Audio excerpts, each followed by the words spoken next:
want to welcome you all to the first Fire in the Library for the fall of 1996.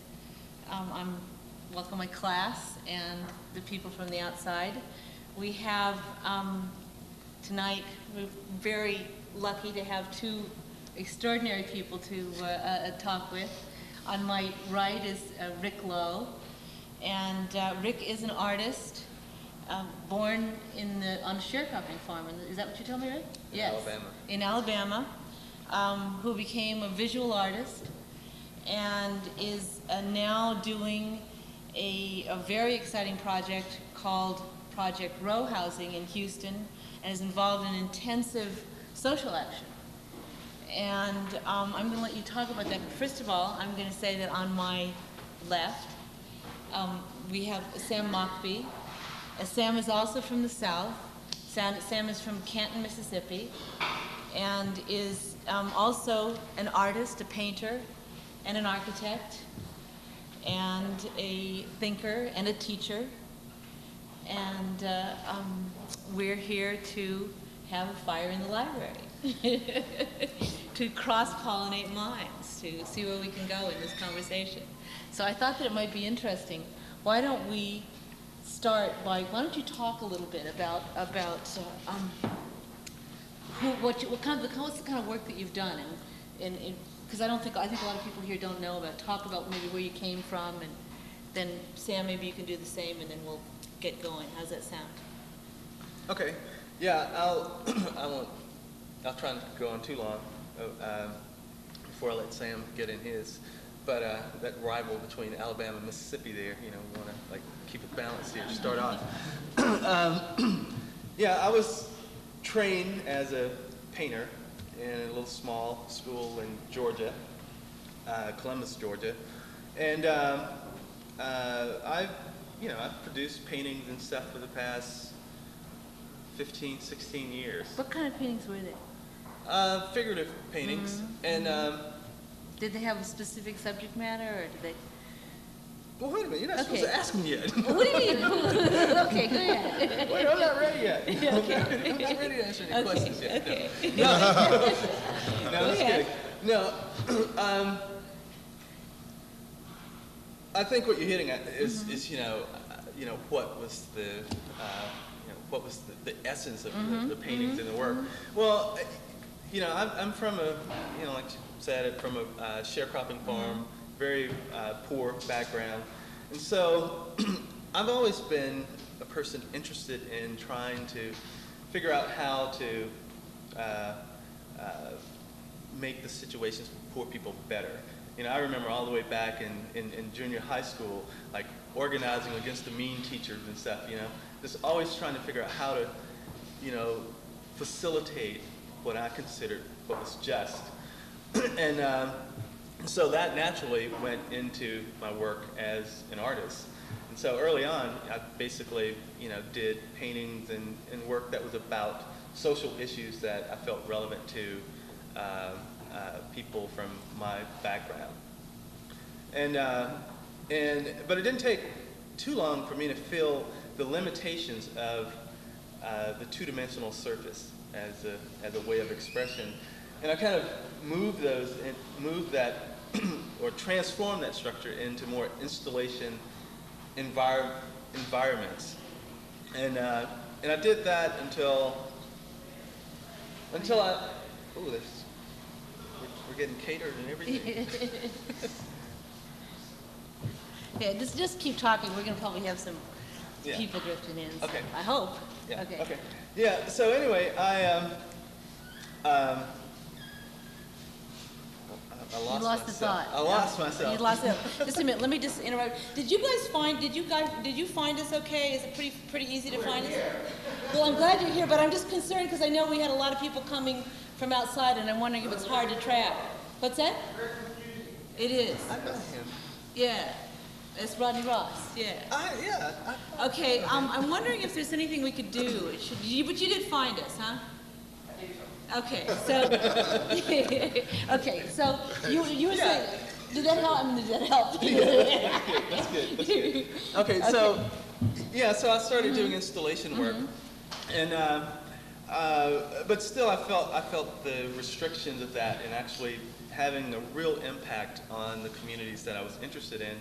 And then, so I was kind of, slapped with the harsh reality that, no matter how hard I tried to address these issues in the form that I was using, it wasn't going to be enough.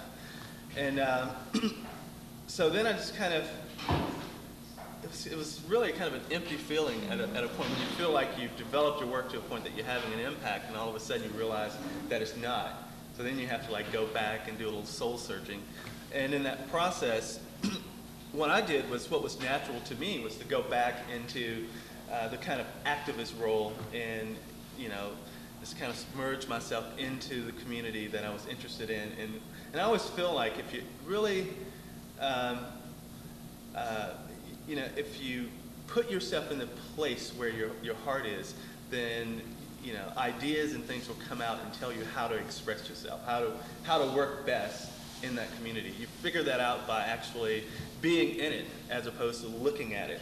Because I think I would start to feel about the installation work that I was commenting and talking about situations of other people's lives, as opposed to really actively participating in their situation and really, getting a good feeling for it and being able to respond, that way. And so through my activist involvement, it just kind of occurred to me that there were ways that I could work that could truly contribute to the movements and things that were going on in the community. And I kind of, now that I reflect back on it, I think of it in terms of the work that I'm doing now along the lines with a lot of found object artists. There's in Houston, there's there's this huge movement of found art, especially in the 80s. And so I kind of see that that's what I'm doing now. I'm just kind of finding these significant locations in the community and working to transform that into something that is expressive of my desires, as well as contributing to the rebuilding of different neighborhoods.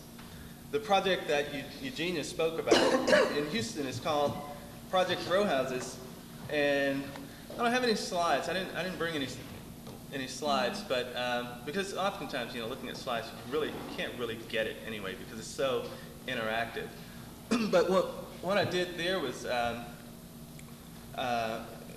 found these 22 shotgun-style houses that were abandoned, falling apart, and I pulled together kind of a team of people that worked to revitalize those houses to kind of build a community. And the thing that sparked that, though, was actually a painting by an African-American artist who actually had a show here at the Afro-American Museum, I guess it was last summer. His name is John Biggers. And what John Biggers would do these paintings that he would put all these, he would use the shotgun house a lot in the paintings because it was reflective of his memory of growing up in North Carolina and the kind of communal environment, the kind of creative activity that took place in that community. And when I saw these houses, it just kind of started, I could see his paintings, I could see his work in these abandoned houses. And I felt that, if we could, transform these houses into kind of a live, living John Biggers painting, that would be like extending this concept and this idea that he kind of developed in the form of painting. And so we basically renovated these houses. There's young mothers living on site. There's daycare facilities. There's houses for artists to do experimental art projects. There's after-school programs, and the whole shebang. It's just this big. It's a little community, and I'm currently working on a project with MoCA, the Museum of Contemporary Art here, and the project that I'm working on is in the Watts neighborhood. What we're trying to do is trying to look at the neighborhood that surrounds the Watts Towers as a historic district. Right now you go to the Watts Towers and most people go and they look at the historic Watts Towers, but they don't get a feel for it and an idea of the neighborhood of the community that produced the person that actually, made this incredible monument that everybody, is so pleased to see. But so my thoughts is that it's very important that when you look at an object that it's in some kind of context, and so what we're going to try to do is try to create a context around this, the watchtowers, and create a historic district so that when people go there, you get a sense of community. And also, it's an opportunity to bring this community back, or get this community more actively involved with their own environment. So I think I'll just stop there and let Sam. Well, I feel like I'm repeating somewhat my last night's talk. But somewhat similar to Rick, over the last 20 years or as a traditional architect doing in a traditional role as an architect working in Mississippi, I too sort of reached a point where the work was beginning to feel like that it really didn't have any substance. I really wasn't contributing to a much larger environment. And so in an effort to try to find a way to, or to find substance in work, I too sort of turned back to the community that I am involved in or live in, which is really Mississippi, the Deep South in itself, and the rural Deep South. And tried to enter that landscape in a very similar to you, in a very direct way and not in an abstract way. And again, I'm sort of repeating some of the things I said last night. We all have eyes to see with, we all have ears to hear with, and some of the things that I saw, some of the injustices that were clear to me were and obvious to me. It seemed like that an architect could address those issues, that we did have to play a role, an architect could play a major role in addressing those issues. And as an architect, it was our responsibility to address those issues. So I switched from a traditional role as a practitioner to that was not fulfilling to an traditional role that's more fulfilling by putting one foot in academia and having sort of an ability to address these issues through an academic environment, and then stretching that academic environment out into the rural landscape. And in my case too, I am addressing the economic poor of West Alabama, East Mississippi, and using that as an area to be involved in as an architect, as an architect. So. Can I ask you a question? When you said, how long were you practicing before you actually that you made this sounds like an intensification, or this move into sort of a more social practice? Did it have to do with your teaching? What did it have to do with? It was an evolution over a long period of time. There were certain things that happened, not only in practice, but in one's life as one starts to mature and go through life. And small things. One, the major thing for me was being drafted into the Army and being, for the first time, placed in an integrated world. And that I had grown up in a completely segregated world. I mean, I had certainly had relationships with the black community, but it was always separate. and certainly not equal. And until I went into the Army, and which I think that's true for a lot of people. It's a good place to learn. So it happened pretty young then. Well, I was 20 years old. You were 20 years old. You went into the Army, and then you went to architecture school afterwards. Or Yeah. Okay, and so. But once I went into the Army, I realized that when I first went into the Army, I'll tell this story. Okay. When I went into the Army, I had never really been on an equal level with a black person in my mind. I mean, I'm not that I don't want to say that too harshly. I mean, it just I never had, and so all of a sudden to have black men telling me what to do was fine. I wasn't trying to fight the issue. I just wasn't used to it. Then I'm talking about the first couple of days when I was, and then I found myself standing in line and I would make sure that a white person was in front of me and a white person was behind me when I would go through the lunch line. You know, not saying anything, and being a Southerner, I knew how to do this without being too obvious, or at least I thought I wasn't being obvious. And that went on for about 3 weeks, going through basic training. And then one day, when I was drafted, there were 17 of us. There were 5 whites and 12 blacks drafted when I was drafted. This is during Vietnam.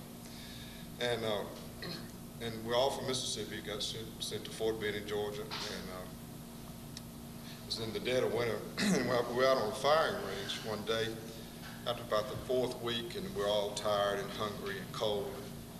And I fell asleep during a lecture, which was a no-no in the service. And the drill sergeants jump all over you. It's quite dangerous.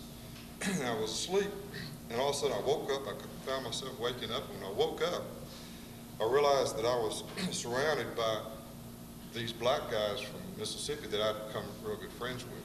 One on my left, one on my right, behind me. I looked around, went back to sleep. From that day forth, my life completely changed in that sense. So that happened, and so that was a wonderful experience. The Army was not a wonderful experience, but that was for me. So I could come back to Mississippi. I start practicing. You see these injustices, as we all know exist, and you wonder how you can undo those. And you see children growing up in conditions that you don't quite understand why children have to live like that. And primarily black in my case, black. So you wonder how as an architect, how I can play a role. And housing for architects are it's the heart of being an architect. Every one of these students want to do a house. We all want to do a house. Every architect loves to do a house. Our best work is always a house. So it seemed to me that through housing, possibly I could play a role, and architects couldn't play a role. And so I tried to see how I could do that. That was in 83 that we built the first house for Foots Johnson that I showed last night. Was that where the houses, the 30 houses with the one stolen? Is that right? Yeah. 39 houses and one stolen. Okay. So that was so it was a slow process. And what about for you? Like, you said you were painting for 16, 17 years before you made this. Did this switch come fairly radically? Did it come over time? Of course it comes over time. Anything comes over time. But can you describe it at all? I don't. Sometimes I think about it. I don't even feel a switch. Switch is not the right word. Because I feel like I'm kind of interacting in the world the same way that I always have. And I'm interacting with different materials, different forms and stuff. But and I still don't really know how I fit in terms of in the. What do you mean how you fit? You mean how you? Well, over the past several years, I've been told by, a number of people that, I'm not an artist, I'm a preservationist. And then when I go into the preservationist groups, they go, you're not a preservationist, you've got to be like a contractor, because we were building these houses and stuff, it's like, then you go to contractors and go, no, that's not a contract. It's like, so, there's Do you all ever these think of different yourself things. as an architect, or is that not something that really is part of what you do? Well, it may be, there may be certain parts of it that I do, but I don't feel like it's, that it's necessary for me to make, the distinctions.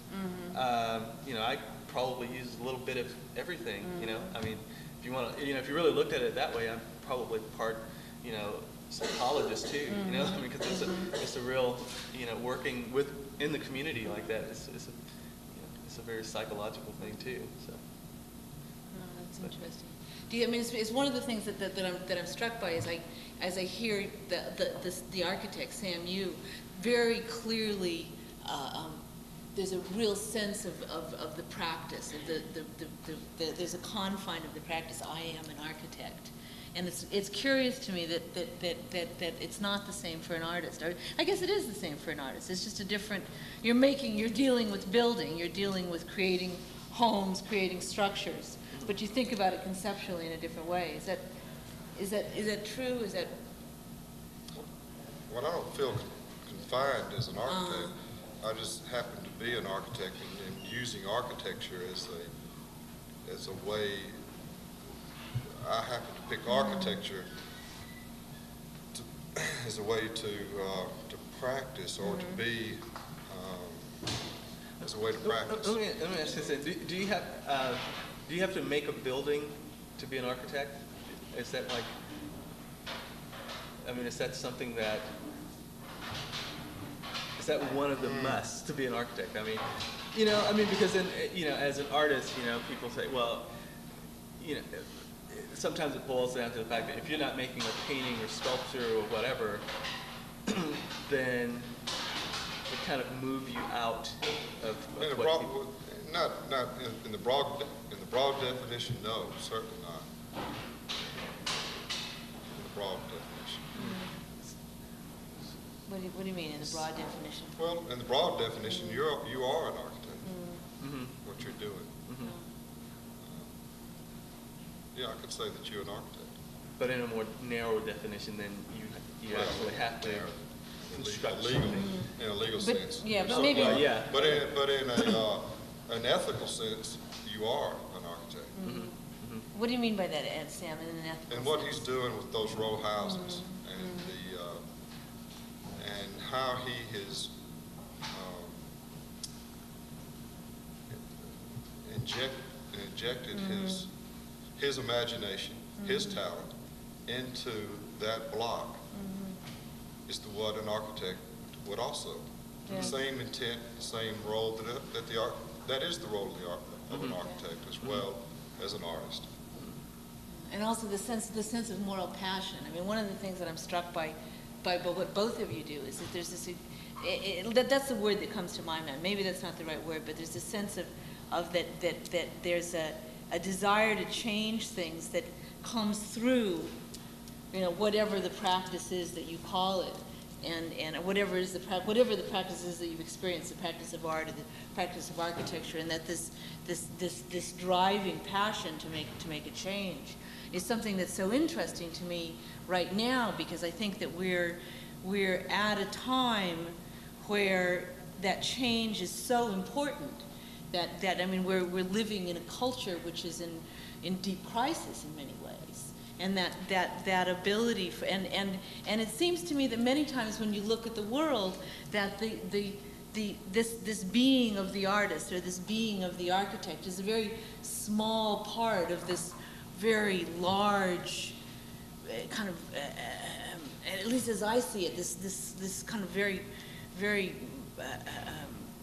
this large corporate materialistic driven culture, and yet that the ability or the actuality that both of you take in these in a small place in your own hometown, in the practice of what you're doing, and you're able to move move these practices into areas that really have a real affect. I think that's so important. I think that's so important. Also, as my interaction with students grows, that to understand more how it is that you do that, how that happens, and I don't know. I'm set on fire by it. You know, I mean, because I think that's one of the things that myself as an artist, that is something that I go back and forth between this driving desire to make things, to make objects. We were talking about that. For me, there's this passion to make art, to make sculpture, to make these mysterious, amazing objects that are almost like creating space, creating time, and yet there's also this driving passion to really make a difference right now. I mean, I seem that I can't let myself just stay in the studio. I mean, I'm doing, for instance, I'm doing a project right now, which comes out of a collaborative project that I've doing with 80 artists all over the world, which are doing works of art about truth and lies, and there's a wonderful company here called Rhythm and Hues, which is this computer animation company, and we're making a website and putting all of this artwork onto the website, and then I've got teachers from the Los Angeles City school system which are designing this art that are made by young artists and poets all over the world, and we're inserting it into the 11th and 12th grade curriculum in American Studies and World Studies as a pilot. So, it's fascinating for me because it's also, I in a certain way, I think of the artist or the architect as someone who's very small and very powerless, and yet incredibly powerful, and the ability to make these cracks in the culture and make something happen and change people's lives is so powerful to me. It's just I don't know. I mean, are you more pragmatic about it? I mean, you seem like you have this kind of more.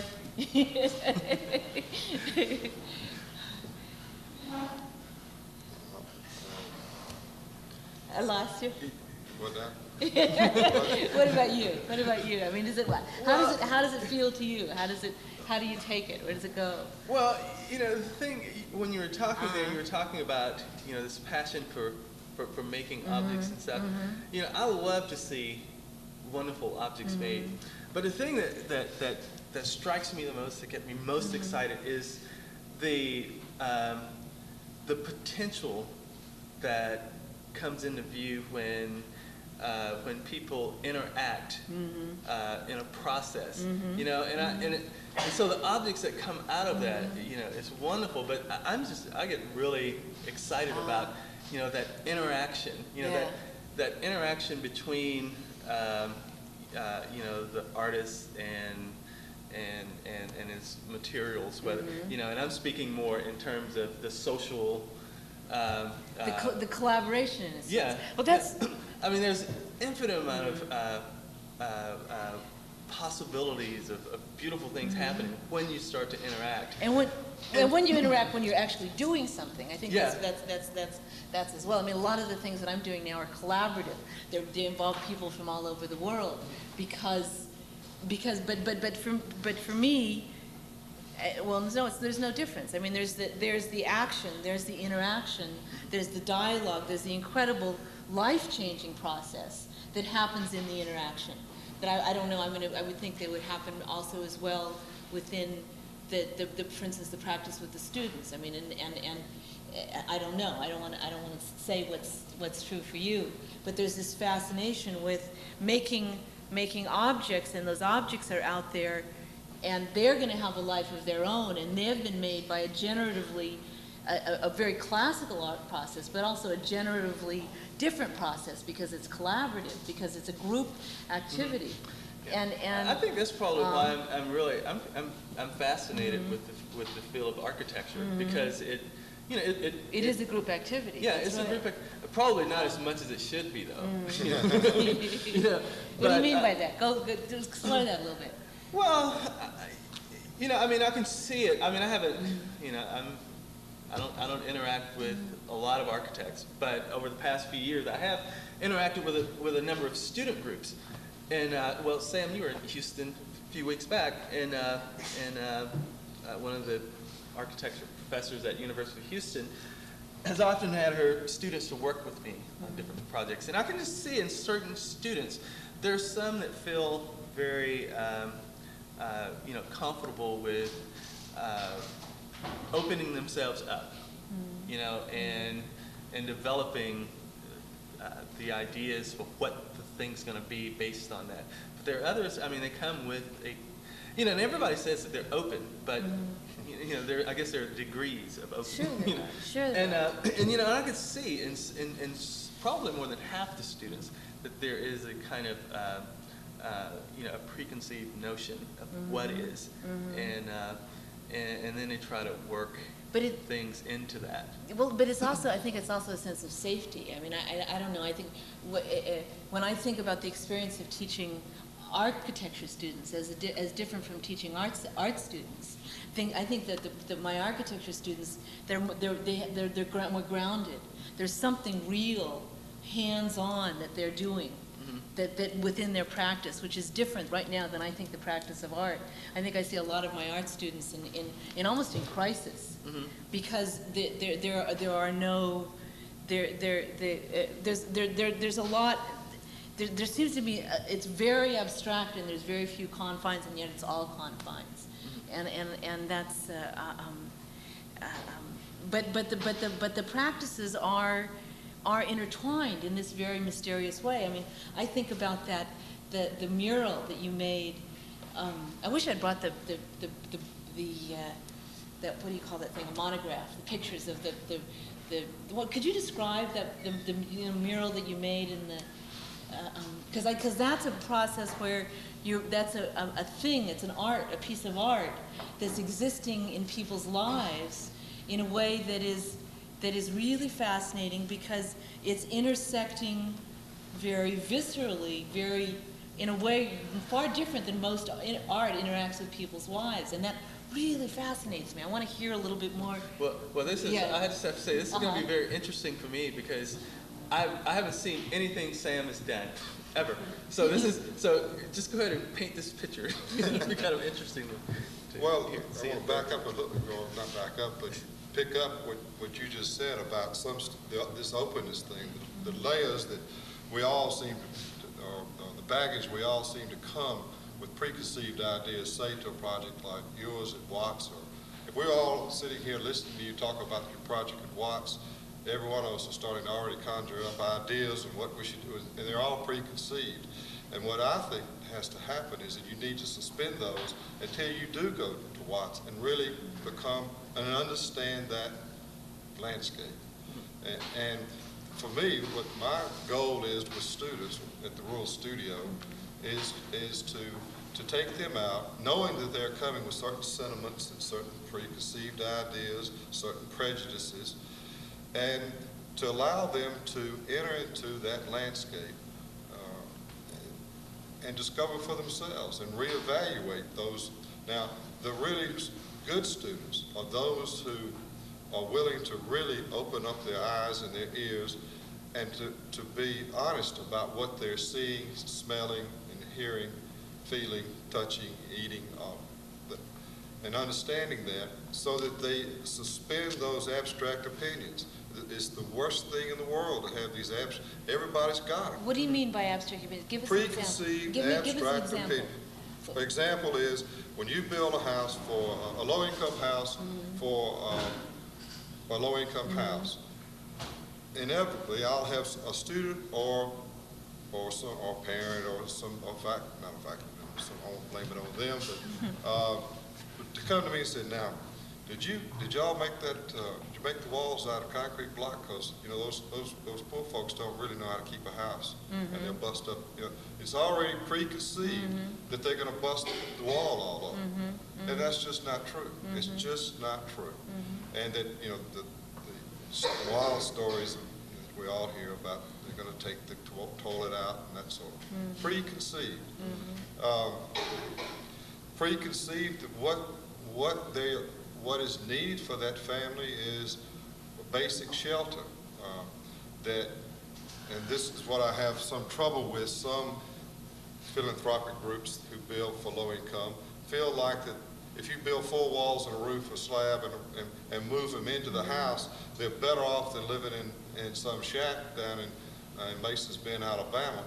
And yet, I wouldn't want to live in that house. Nobody in this room wants to live in that house, but yet that group feels like just building those 4 walls with creature comforts, true, but no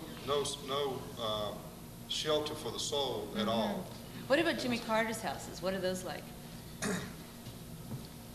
I use the term philanthropic group. Is that what you were talking about? Well, I love Jimmy Carter. Yeah, I have trouble with those houses. Now, there's some chapters of that organization that probably do. I know that Yale builds habitat houses, and that I'm sure is a pretty nice house. It's a real nice house, one that we would all like to live in. But the majority of those houses are really single family projects. Is what they are, and. So contemporary shotgun houses, in a way, maybe. Well, no, they don't even have the spirit of a shotgun. They don't even have that. They're so insipid that, well, again, nobody in this room would want to move into a habitat house. Now, everybody in this room, I think, would live in Shepherd Bryant's house, the house I showed, the hay bale house last night. We all are attracted to that because that has shelter, as I said earlier, shelter, not only physical shelter, but also shelter. You have to address the soul, the spirit of the place. If you don't have that, you don't have that moral sense to it, you don't have a piece of architecture. You don't have a work of art. And what exists in your project there in Row House Project in Houston has that moral sense to it. It's at the base of it. It's at the heart of what you're doing. And everything else then falls in. The beauty of it, the truth of it, all follow suit. I think, so what I try to do with the students at Auburn at the Rural Studio, or any student that I'm dealing with, is to try to understand that they have to bring some ethical sense to what is there in order to produce it, and they also need to suspend their preconceived ideas.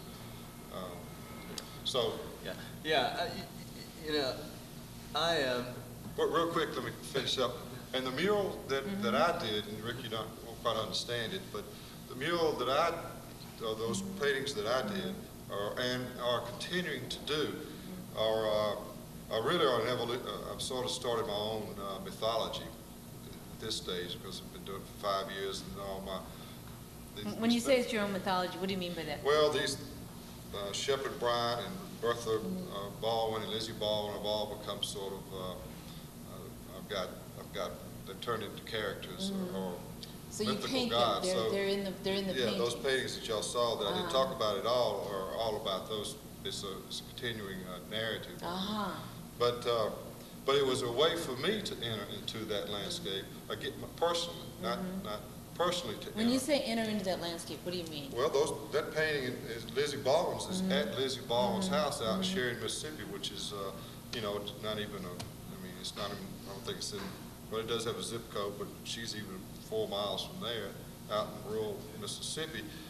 And so I built that shed, built the painting, did the mural, left it there for 4 years, photographed it, documented it, and got to know the family through the painting. And it was. And when I first did it, when I first started the painting, I based it on one of Richard Wright's short stories, The Man Who Saw the Flood. And starts off with it's the poor folks along the river who have to start from scratch after the flood waters recede, and then he goes on to write this little short story about how the Mississippi floods the Delta, and all their shacks are flooded, and they come back after the waters have gone down, and there's a datum right across the middle of the shack, where everything below that is all this muck and shit and everything else, mud everywhere, and then from the datum above, there's puffy blue skies, a beautiful day, and so that mural is based on that, and there's a datum across it. What's a datum? a line, okay. a datum. Okay. Probably, across it. Okay. The Delta, the Mississippi Delta also has that datum. So it was based off Richard Wright's. When I first started painting, I too was going to make from there below awful, sort of, and talk about the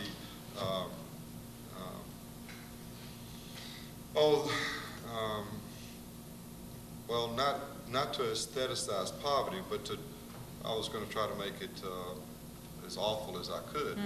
But once I was out there, that was my first attempt. But once I got there and was really into the painting and the children were coming up and they were throwing paint on the painting and that sort of thing, and I saw how beautiful the family was, then it made no sense to discuss or to paint anything about the ugliness of all of that that I might think is ugly.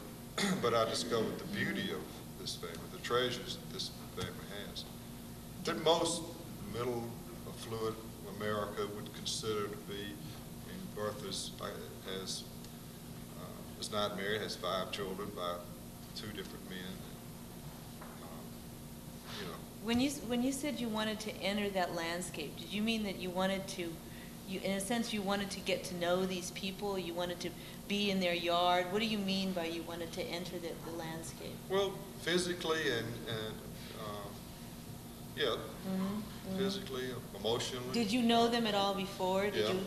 I knew Lizzie, the 80-year-old lady, had sat with my mother when she had cancer, and so that's how I knew her. You had something you were going to. Remember what you were reacting to?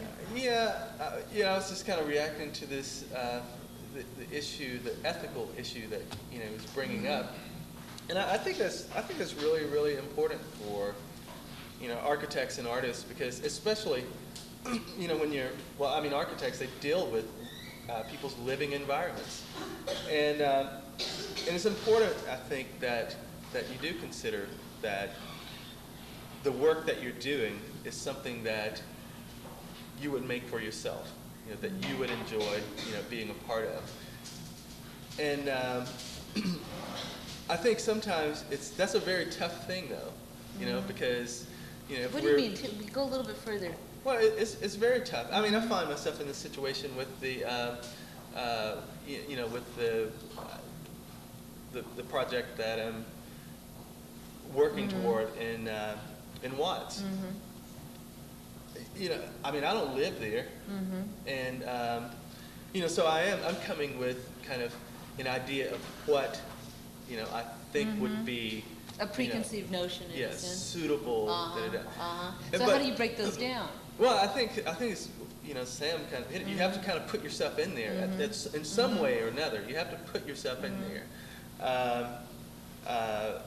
The project in Houston, for instance, I mean, I don't live in that particular well, take that back. I don't sleep in that particular neighborhood, but I pretty much still live there. And so you have to find ways to really, get yourself in there. But and I hear it. That was another thing that I heard from one of Cheryl's students. They kept doing these presentations for me about how they were going to design this vacant lot and make housing for people and this kind of communal environment. And it was so funny how almost every one of them had this idea of having these little walking courtyard kind of, alley kind of things. No one was talking about fences and that kind of stuff, It just occurred to me, I bet every single one of you live in a home that has a fence or something around it, but they were like making this plan and this design for people other than themselves, and they were saying, and this is the way they should, interact. And it brings up real, interesting questions about the nature of, of developing environments for others. And, whether it be in social action or in any other way. I mean, it's the question that I think any artist or architect's faces. I mean, how do you really put yourself how do you really put yourself there, so that there is no separation, so that you you really understand what you're delivering, and you really understand the process of receiving it, I would think. I mean, I don't know if you would put it that same way.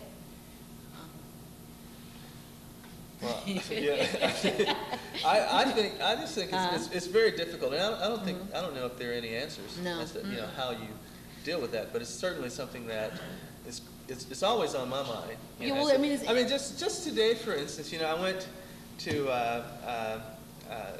the little Watts Strip, the neighborhood, because, you know, I've spent all this time in Los Angeles gathering information about, you know, finding out about people that had interest in that neighborhood, what's going to stop the project, what's going to allow it to roll on, and this kind of stuff. But now I'm at the point where, you know, I realize I have to actually kind of, you know, share some ideas with the people that live right there, you know. And I caught myself going up, and I've you know, talked to a few people on the block, you know, quite a few times, and they're real interested. But and I was about to go and knock on doors and talk to other people, but this young woman said, you know, well, actually, there was a older black man that said, you know, you're going to have a hard time convincing these people that, you know, this, because, you know, they're going to think it's a scam. You know, and you know, and I know that, you know, when you start going to people's houses, they don't know you, you know, they think, you know, something's up.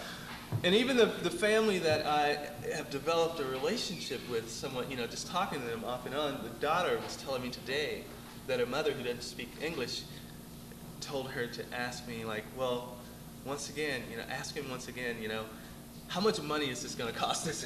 You know, because I mean, you know, it's like, you know, what are you doing? And then I realized at that point that I needed to step back a little bit and allow the neighborhood to do some of the work. And so. So how will you do that? Well, I'm going to work it through this young woman that's, you know, that's and what really, kind of work, when you say to allow them to do the work, what do you mean? well, introduce the idea and get them to start talking about it, dialoguing about it, and then I can pull stuff from that. You know, because and how will you put yourself in the project? How will you start exchanging the ideas? I'll listen. Yeah. You know, I'll listen and allow them the opportunity to kind of build the concept from, you know, the neighborhood right there.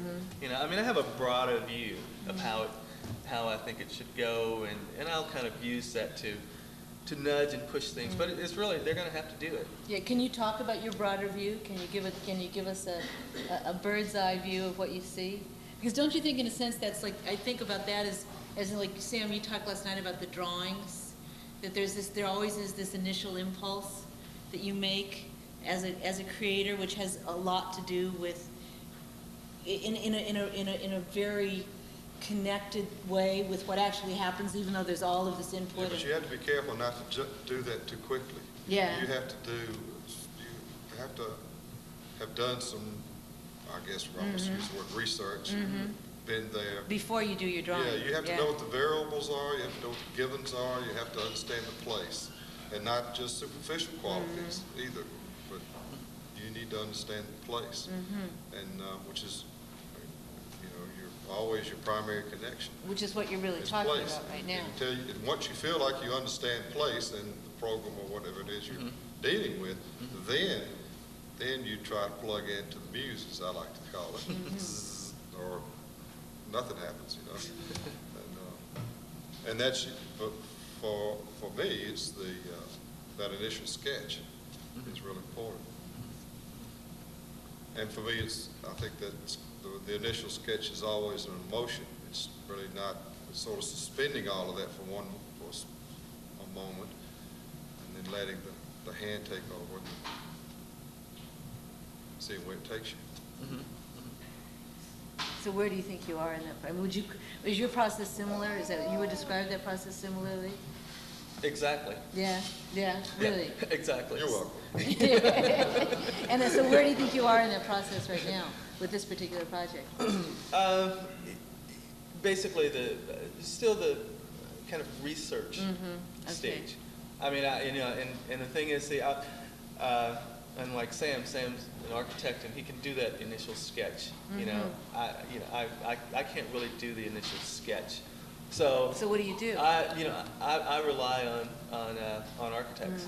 You know, I rely heavily on. Well, I can say that I'm using sketch too metaphorically Yeah. as well.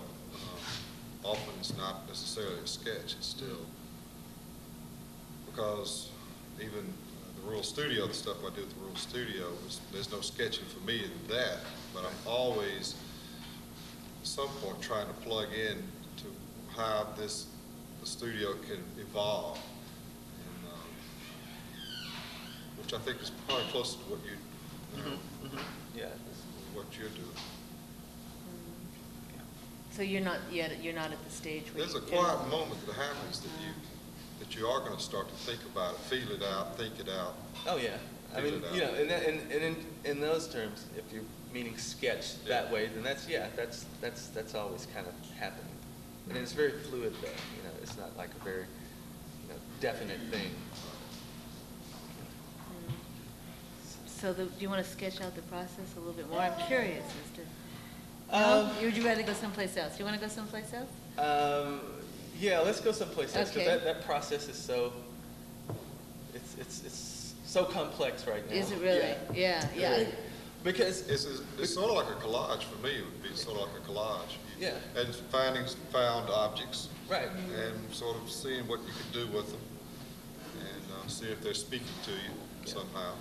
Well, and then there's in this particular project, there's also another element, and I kind of jotted this down when you were talking about something else. I can't remember what you were talking about, but I just jotted down the relationship between the artists and institutions, whether that institution is the the client or whatever,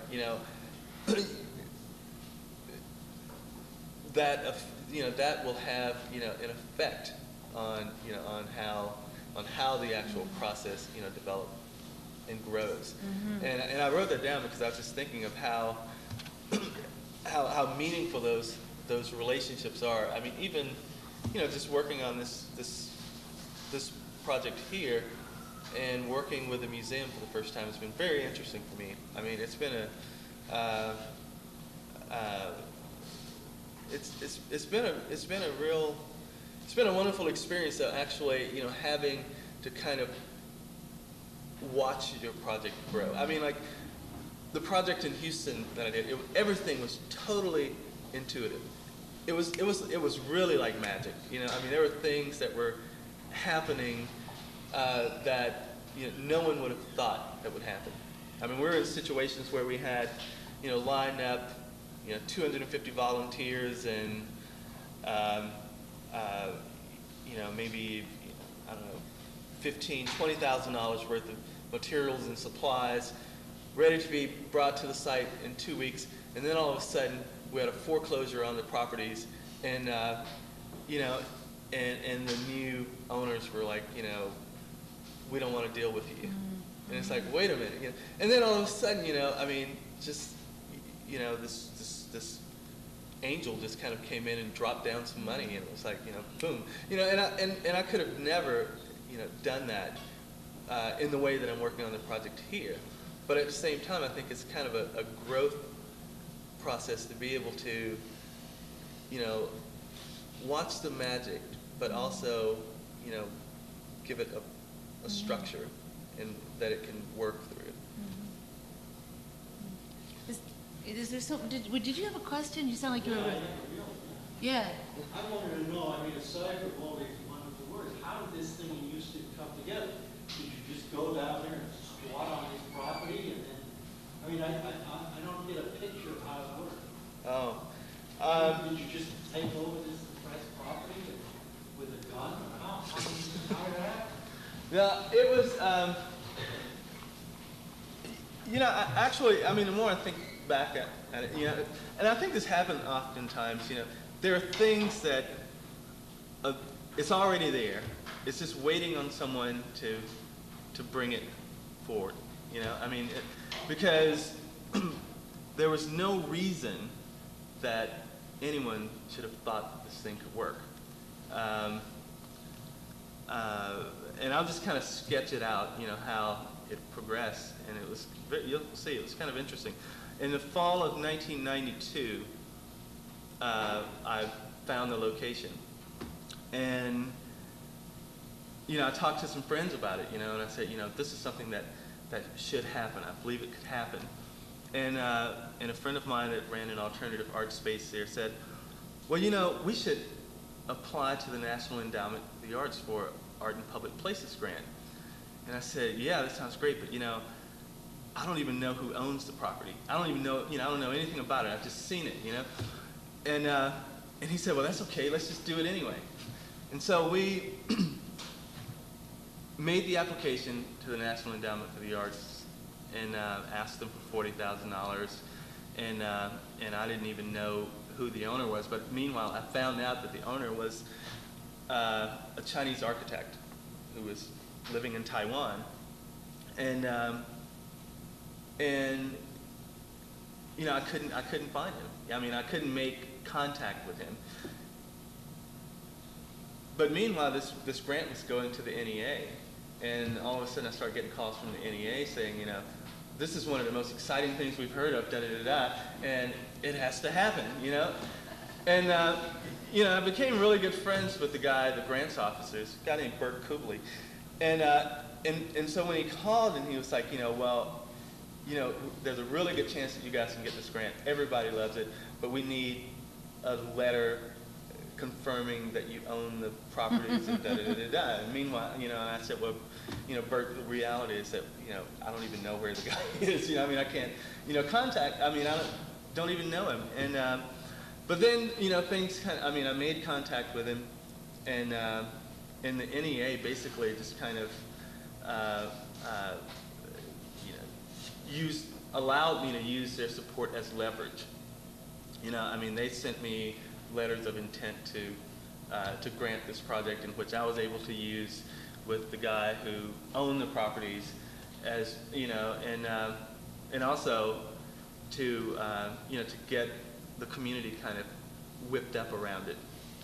And so we got this one grant. Basically, the grant said that we want $40,000 to do this wonderful art in public places project where we're going to have artists from around the country that's going to do these wonderful installations, in these houses, going to, do all this community stuff on a site that needed $380,000 worth of renovation before, anything could even, get started. And, but it was just kind of one of those things. I was stuck. I had this, the support on one hand, but I didn't have anything else. And then it just all started to just kind of happen. I would be sitting there one day, just kind of sitting on the steps, and somebody would come up and go, hey, well, that there's Amico Corporation was coming through, and they want to do a community service project, and the city is looking for people, and you should go down there and talk to them. And I went down and I talked to these people, and that was kind of an educational process for me too, kind of breaking down these barriers of stereotypes about what you think people are. My perception of corporate people was always that they were kind of stiff and stuffy. So I'll never forget going to that meeting that day with a friend of mine, and we were like, well, this is really a big deal. If we can get this one, this is going to be great. So I put on a nice clean white shirt and put on a tie, something I never do. And so we kicked open the door, walked in, and there's these Amico corporate execs all sitting around with jeans on and stuff,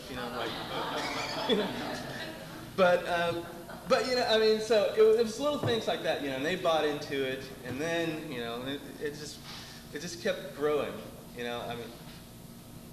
So, I was under the impression that it had to do with something with empowering the poor, but it had nothing to do with that. It was just another thing, middle class. No, actually, and that's a real interesting thing. That's something that I deal with often too, and it's kind of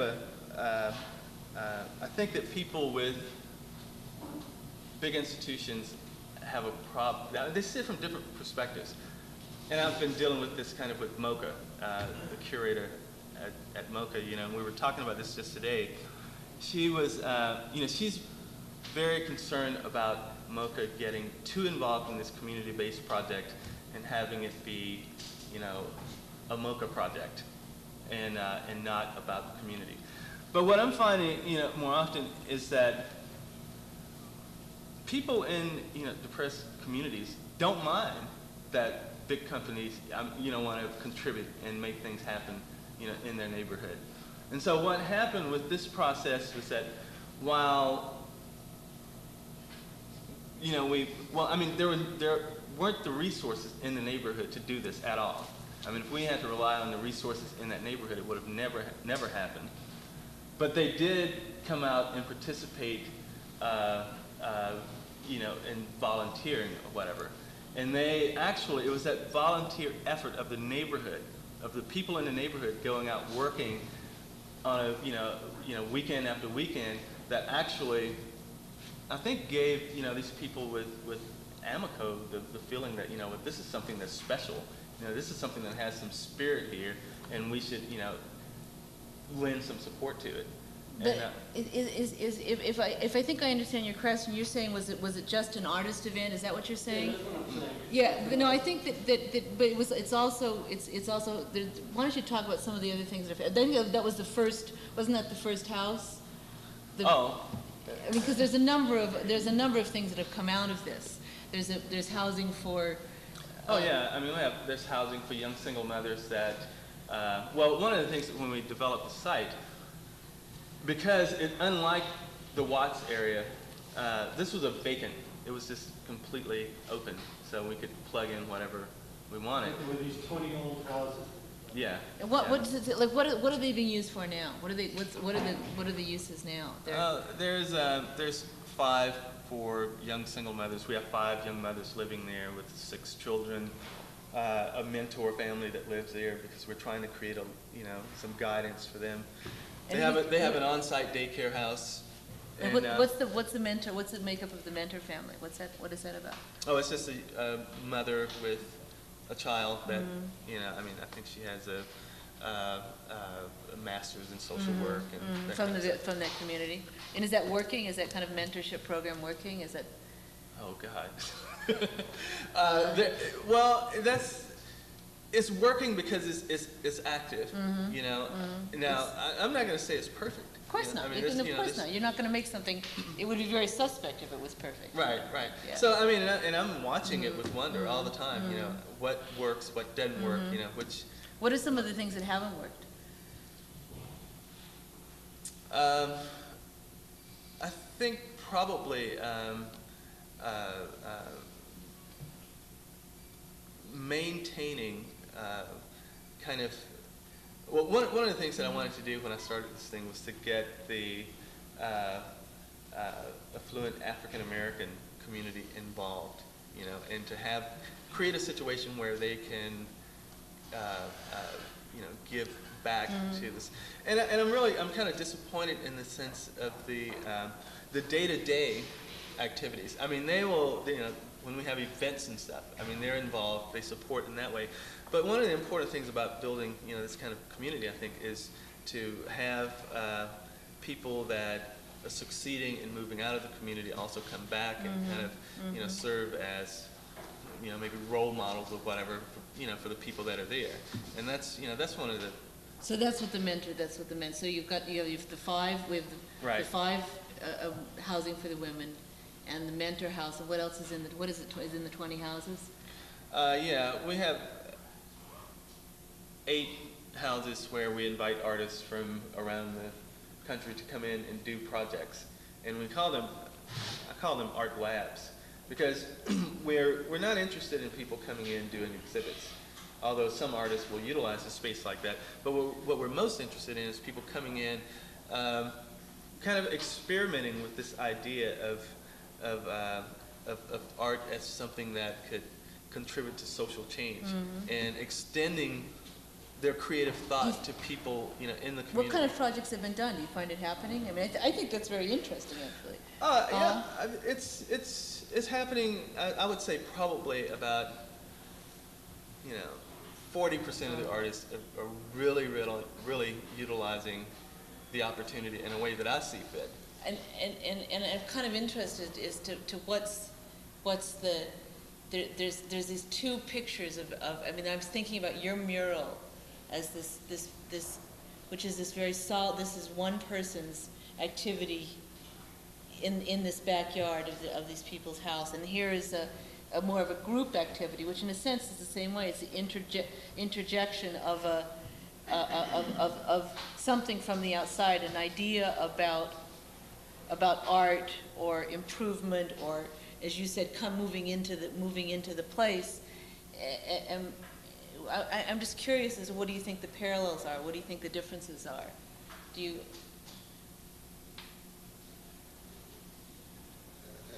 You're seeing me as one of these artists that are coming in. I'm seeing, no, I'm not, yeah, I'm seeing a parallel. Do you disagree?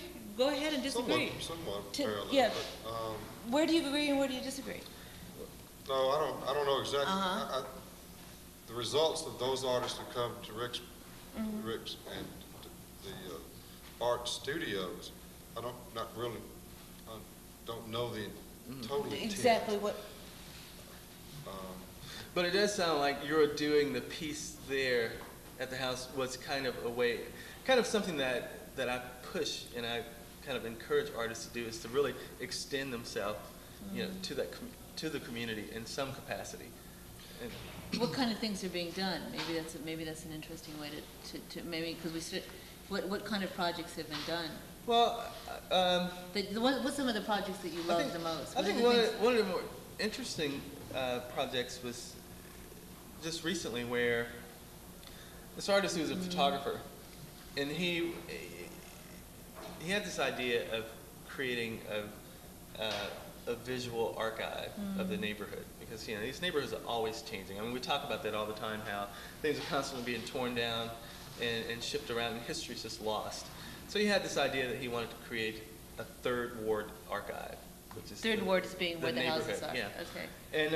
And so instead of him going around shooting photographs, of the neighborhood, he worked to he made some contacts, and he got these little disposable cameras, where he met with people in the community and kind of explained to them what he was doing, and gave them the opportunity to shoot these photographs. And his normal work is he does these things, he preserves things.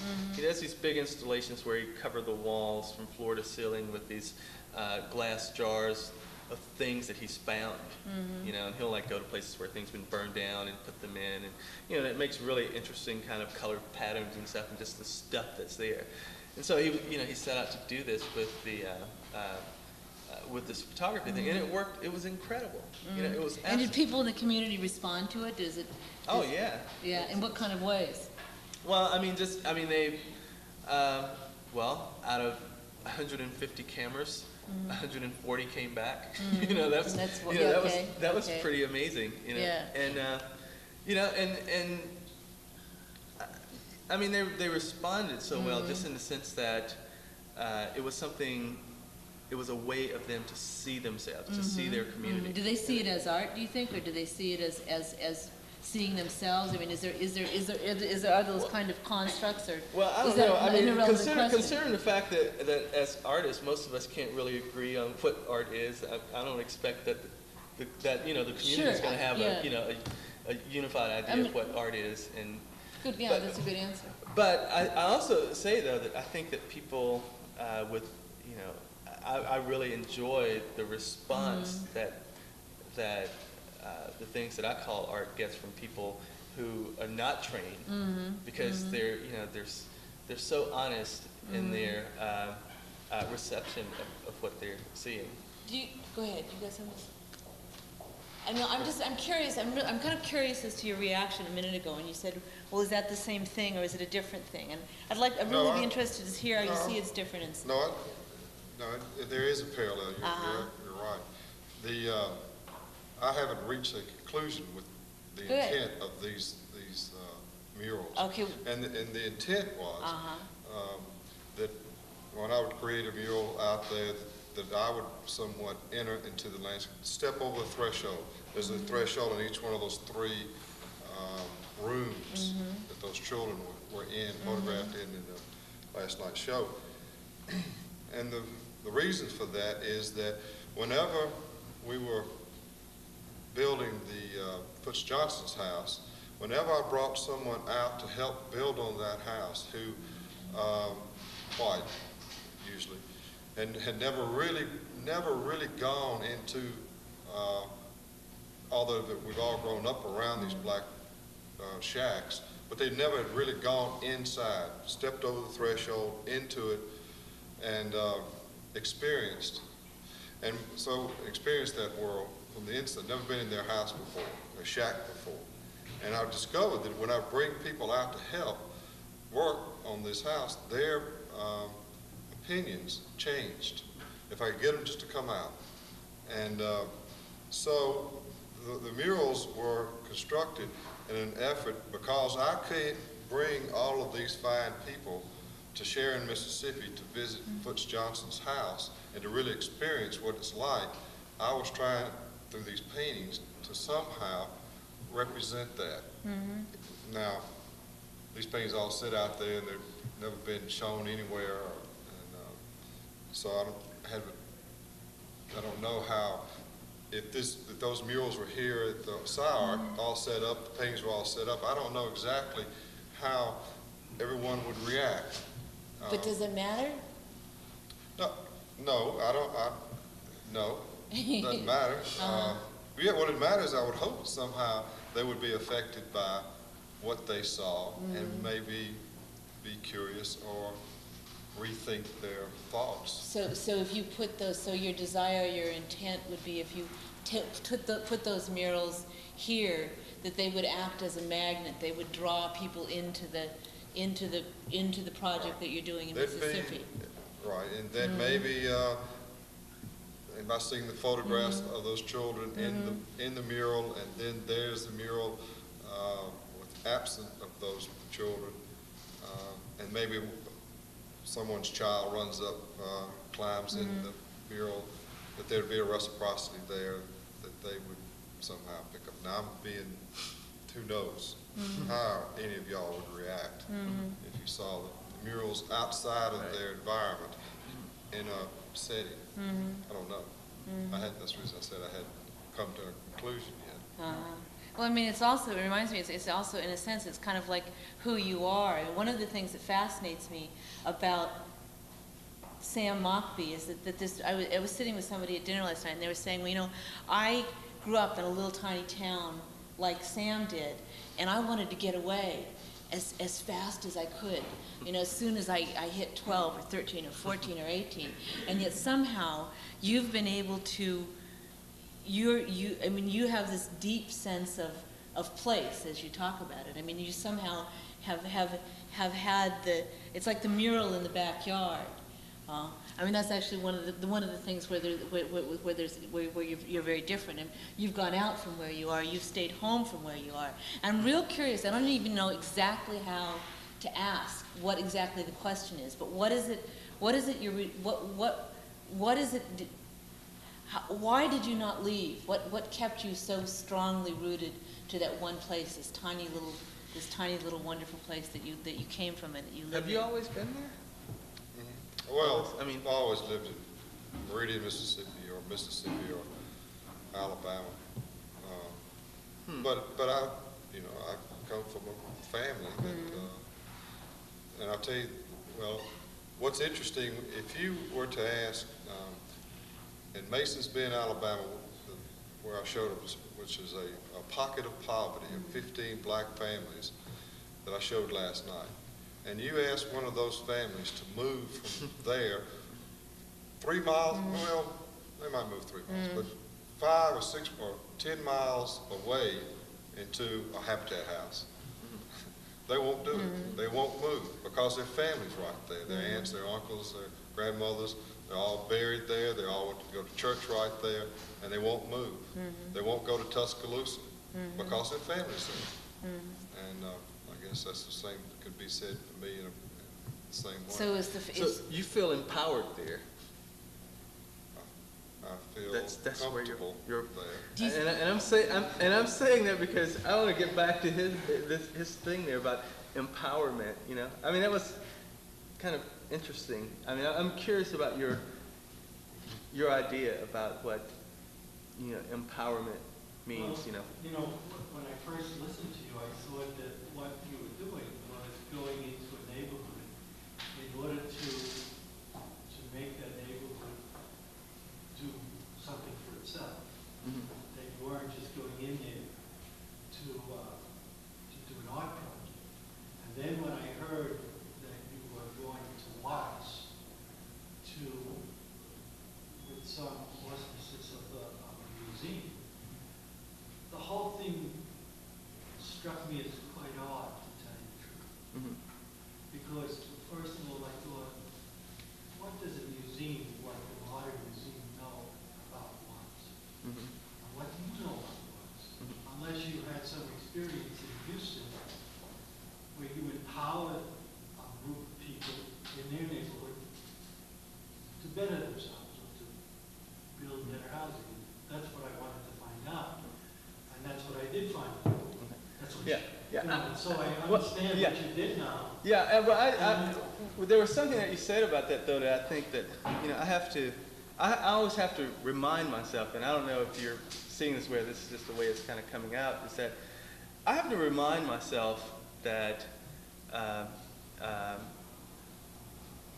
that I can't empower anybody, you know? I mean, I can barely empower myself, you know? So, and, you know, so I see this idea, and people kind of, you know, they'll kind of mix things up, you know, and people go with the intention of empowering someone, and you're going to lose. Because you can't, you know, let me just finish now. From my perspective, you lose because you can't, in my opinion, you can't empower people. Now, what I intend to do is I intend to create situations in which people can empower themselves. You know, I mean, you know, create forms and let people, you know, work through those forms and build a kind of power, a kind of energy. You can't give someone self-esteem. They have to build that. So you have to, like, you know, and, you know, and oftentimes too, you know, people will, you know, say things to me like, you know, oh, you know, this project is so, you know, it's so, you know, it's healing of this community.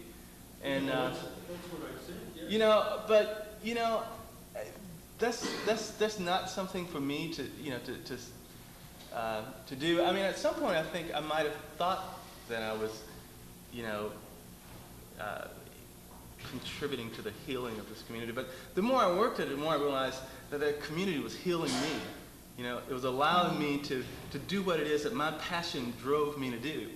And so, you know, I'm trying to continue to try to look at what I do as something that is, you know, while it may be beneficial to, you know, the community outside, a lot of it is about me, but it's also about, you know, creating an opportunity and not, you know, really making something. Would you think that you used the community that you went into? That you were, in a sense, just like an impresario? And as an impresario, you wanted to go in there to get the money from the NEA, to make yourself more famous and to empower you so that you could get the more money. I think there's always a combination of all kinds of things. I was just at a luncheon today with two activists from the Watts neighborhood, and you know, and they were talking about their relationship with the museum, you know, and all these hopes that they have for this project to change or to develop a better relationship with, you know, them in the museum, and I kind of like had to tell them that, you know, well, now, you know, I don't want to get myself caught in the situation where you guys think that I'm going to change your relationship with the museum, you know, because then they'll end up just kind of being, you know, mad at me at the end, you know, da-da-da-da. And then Mrs. Mobley, one of the women, she goes, no. I mean, you know, we're not going to try to use you, you know, to do this thing with the museum, da-da-da. And then I turned back and I said, well, you know, I don't mind, you know, use me, you know, for this thing, because we're all kind of in a relationship of sharing, and that's the way we grow. But don't you think that you're using the community and that the museum is using the community? Well, what do you mean by using the community, though? I mean, don't just in any time that you, I mean, for instance, in a sense, if Sam goes in someplace and goes into one of the homes that he goes into and builds a house, is that using?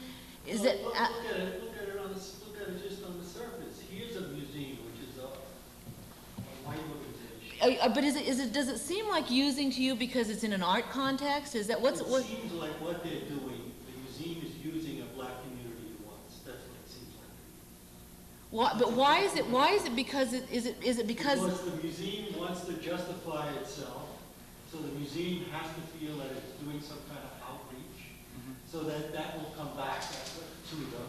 And what they're doing is using that community in order to perform, in order to put that kind of spin on what they are and what they do.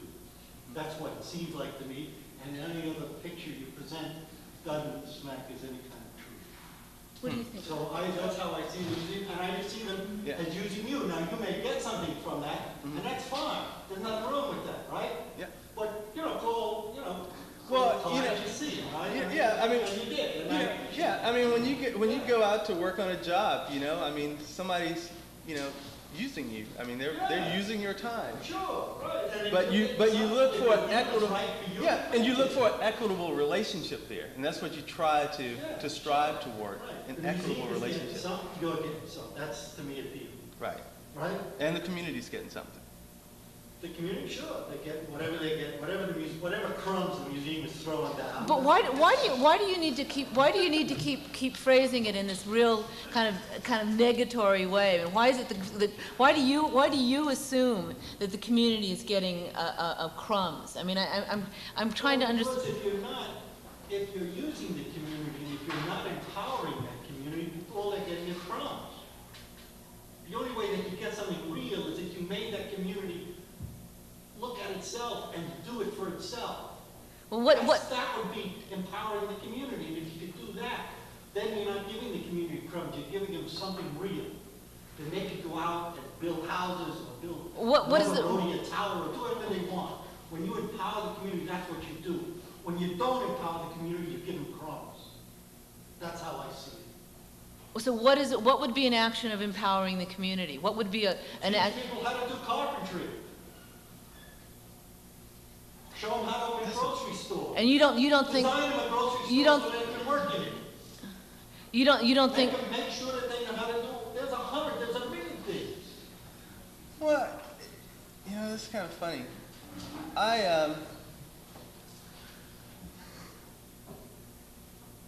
had an experience when I was out there one day, and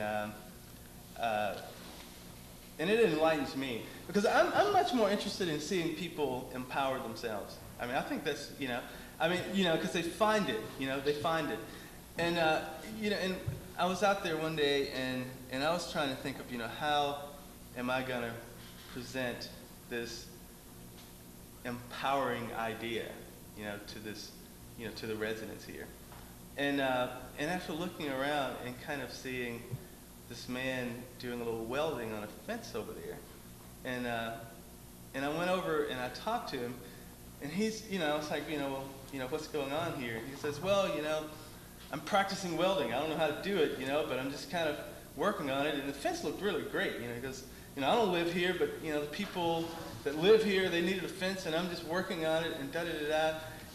And all of a sudden, I saw empowerment there, an empowerment that I can't give, So, you see that kind of stuff and you try to nurture that. To me, I think what would be,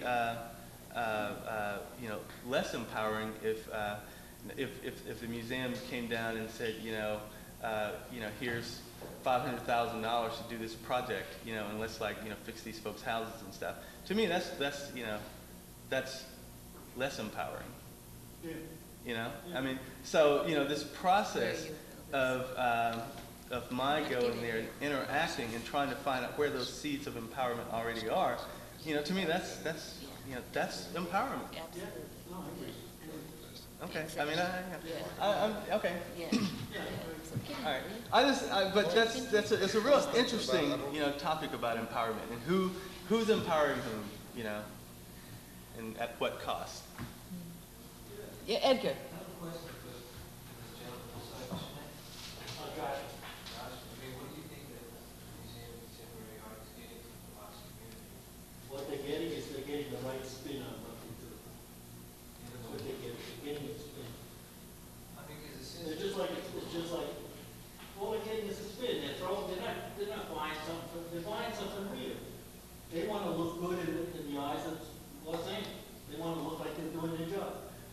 they go down to a black community, use him, which is fine. I mean, we'll go there. And they look like they're in the community. The museum is outreach, and they're outreaching into the black community. And then there's one, well, what the hell does a museum like that know about that community? Nothing. They don't even, I mean, nothing. I mean, that's how I see it. I mean, I would doubt whether anybody ever goes there. I mean, now that the train. But they're going now. You know, I mean, how do you have progress if you don't make progress? You know, how do you move forward if you don't move forward? If you're gonna sit there and throw rocks at the thing, I mean, if you're down there doing something, then that's something else. But if you're gonna sit there and just throw rocks at the thing, I think. Of an art museum to go into that place. What? Well, I think we're forgetting one thing. The whole thing, what started this with a museum is they're trying to protect a piece of art that exists there. Good point. That could be in their best interest, that if they could improve the community, they could therefore get, because they can't move that art. They can't pick that sculpture and go stick it in their museum. It's too big. And then, it'll be out of money. So, you may be right in the sense that they are using the community to protect something, an artifact. That makes sense. I can understand. Right. I See, that's the way I don't think that's what they. I don't think that's how they think, but I can buy your argument. Because they're saying, you realize, and listen to what Mr. Rudd said earlier, he said the community is circling the sculpture. It's not going this way, the sculpture, or this way, they're circling. Yeah, go ahead. Artifacts. So in a way, they may be using that, because if they could improve that surroundings, people are going to be more than willing to go look at it. I wouldn't go down there and look at it now.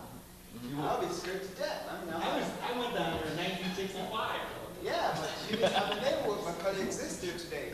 And they realized it, so they're trying, as I said. And also, one of the things that I think is interesting about this project is that what Rick is doing is he's focusing on the community that the Watts Towers came out of. He's saying, don't just look at the artwork. Towers didn't come out of that community. They didn't come out of that community. It was a crazy man named Simon Rodier built this thing. The city was going to tear it down. But you don't think that Simon Rodier lived in Watts? Yeah, but it was a totally different place in 1965. But But that's part of the history. I mean, it was an entire neighborhood in 1965, and when he built it. but that's what it grew out of. That community has no connection with that building. Nobody has any connection. It was built by a madman. I'm not saying it's art or it's not art. I'm just saying this thing was built by a madman. That a city like this that doesn't know that wouldn't know a piece of art if it fell on their head. But all of a sudden it's a piece of art. Who knows it's a piece of art? Well, I'd be curious to know what's the in the area where you're focusing on. What's the interaction with the Watts Towers? What do people feel about it? How involved are they with the Watts Towers? I can only just speak from the information, the bits and pieces of information that I've picked up over the past year or so. But the things that I've picked up, there are people that remember him and they talk about, there's one woman that's been living there since 1940 something, and she talks about, the fact that they used to all find, broken ceramic pieces that they give to him, and I don't, none of the people, I'm really shocked to hear that, that you think that he was a madman. I mean, that was like. He was. I don't know, but Yeah. Edgar, what do you have to say? I haven't heard. Come on, On one hand, I can agree with him on one hand, because I can understand how he's attacking the institution of the Art Museum and how infamous they are, throughout history for having, appropriating items, and putting them completely, out of context. But when he's also speaking in generalities, he's obviously misinformed about what's going on here. The role that the Museum of Contemporary Art is taking is not an authoritative one. And that's just, I don't understand how you can take such an authoritative stance on this when you don't really know the facts of what's going on in this project. And I'm also working on this project with Rick. Yeah. Understand? So I know what role that the MOCA is playing. They're not saying you do this, you do this. They brought Rick in and then they said,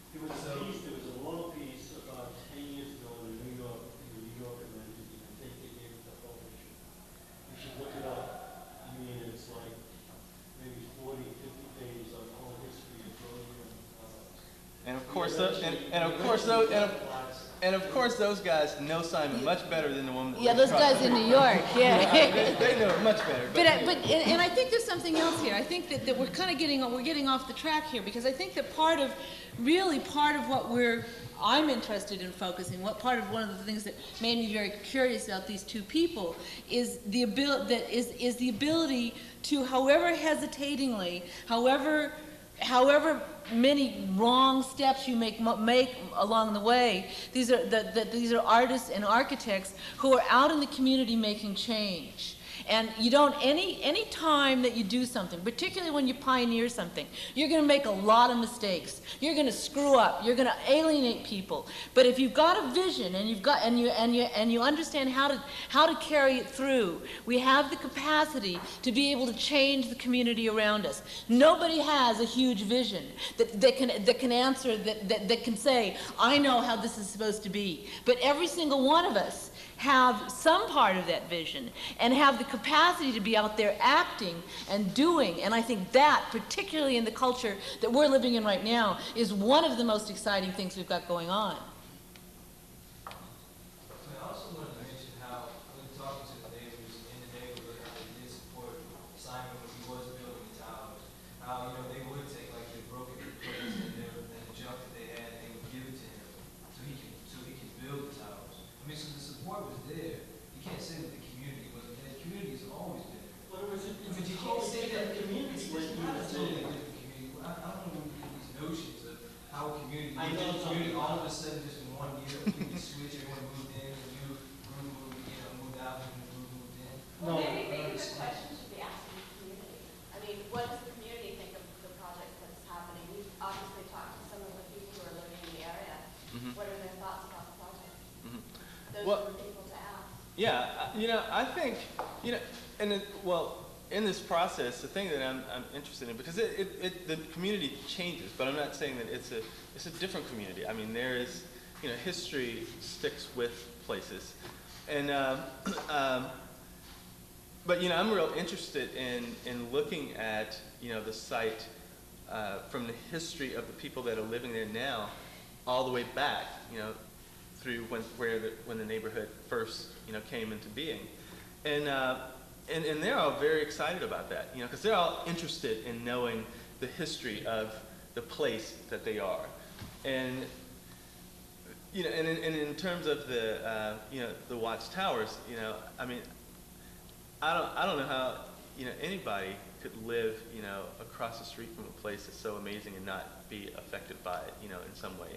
And when you talk to people there, you find that they are. Which is a very important point, because I mean, I think that you made this initial question about, well, are these people just doing art in here? I mean, I think that one of the interesting issues in our culture right now is that what is it exactly that art does?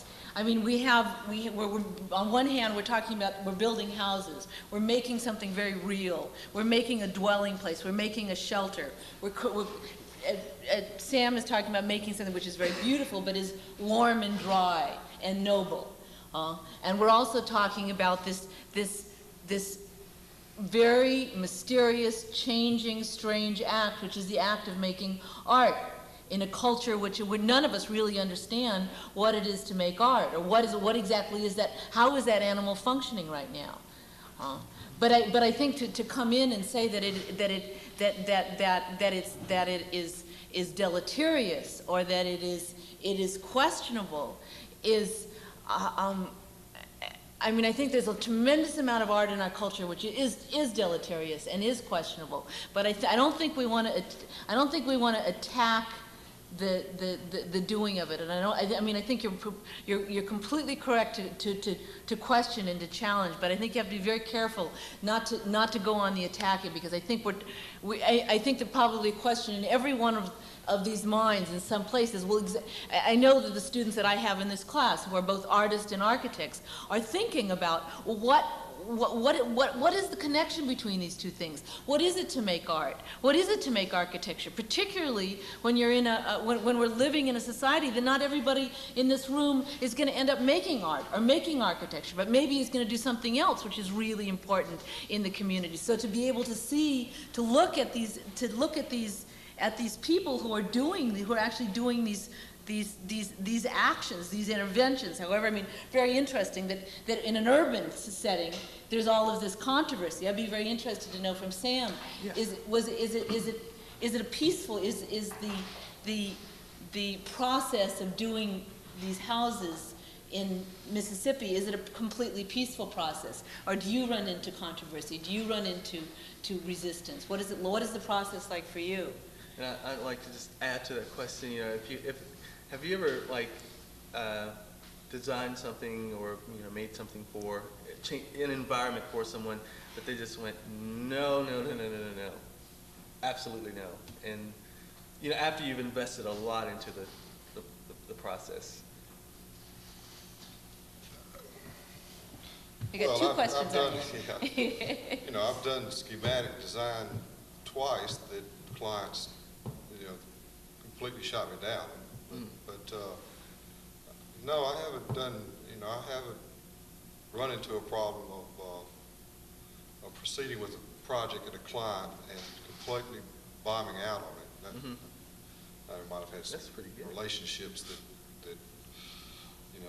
we stumped our toes on or something, but not that. But his question is about exportation, and is the museum exploiting Watts, and are you exploiting it?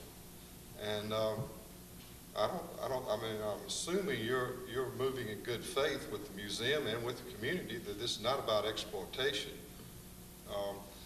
Or if you continue along your thinking or your questioning, then you're saying that all art is trying to exploit from someone, that SCI-Arc is exporting the students by being here. I think that's true. And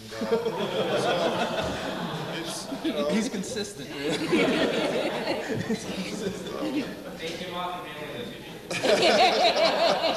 I'm keeping him on. I think we need him.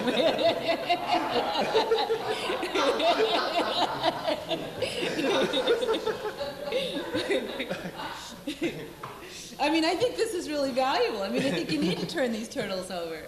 I mean, that's because that all of these questions are out there, and all these questions are on the mind. And if you don't ask the questions go unanswered, and they go away. People go away not willing to talk about it, not willing to speak them. Well, I remind you that the reason I drew up this issue was because I just had a hard time visualizing what was being done in Houston. Because I'll tell you the truth, I have built in Garris. I've built in the bottom of the boat. I mean, I built real houses for sale and got creamed, got wiped out. I put up real money to do it. You got wiped out? Yeah, wiped out. Right? I couldn't sell them for a profit. Oh. Right?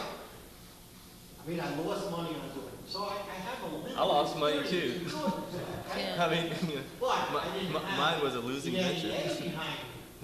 I mean, I didn't come in and sell some kind of art project. I was just a businessman. Yeah. I was just a builder, right? But I wasn't coming off as some but I don't wonderful artist. You know what I mean? I was coming off something else. I don't want to get your bitterness. I want to get it back. I want to get back on track here. I had a question. Yeah. My concern, which we just totally alluded and started getting all different directions, is I would like to propose this or ask Mr. Mockbee. The idea of preconceived notions.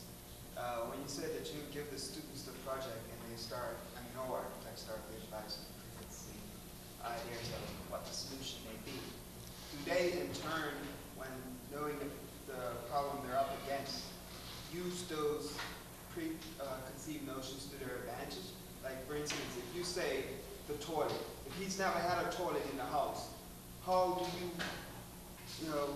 use the idea of a toilet in his context that he could live with it? Does that become part of the design process? That you tell him, okay, here's the project, here's the client. Think of the client, what you think he may need. And now let's take these items into the environment and question him. And through the compromise, come up with the solution. Well, I don't discuss the project before they meet the client and meet with the client and gradually draw the program out of the client. Now, as I said yesterday, the client, Shepherd Bryant's hopes, dreams, needs were the exact same as my affluent client. No different. Smaller, but no different. The fact that he's never had running water in his house or bathroom doesn't mean that he doesn't know how to use one, or by any stretch. And so, but again, I try to have the students suspend these preconceived notions, really by not talking too much about the project until I get them to the site, to the client, let them meet them, and then they start working with the client and designing the house. Is that the question you asked me? Yeah, I'm touching upon that, yes. In the sense that, like how you said about the toilet. That I had a toilet, but he would know how to work on it if he had given the opportunity. When you put it in design, because as architects, we always try to design spaces that people could live and work with when taking the client in mind. Right?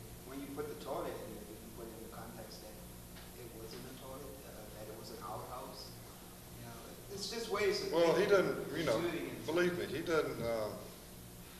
He doesn't want us to put a toilet out in a building by itself. If he could have it inside, again, it's just common sense. He wants it just like you would want it, close enough to. I feel left out from yesterday, this toilet discussion. Well, that's so fascinating. well, I was talking about, No, I'm just caught up on this whole idea, because as architects, we always have this frequency. If you start talking to us, you could give us a task, and we will interpret it in our mind as architecture. But now, this is SCI-Arc environment. This task being interpreted. But after school, there's reality, and that's what Mr. Mockbee is facing, you're facing. How do we come to this? A lot of us have a problem coming to the consensus between the two, between the unbuilt and the built, between our ideas and the client's ideas. So I'm not clear exactly what you're asking. I'm struggling with what you're asking. I'm struggling. Okay, that's fair. That's a good question. Yeah. So you, in a sense, you're struggling with the passage between the built and the unbuilt. The understanding.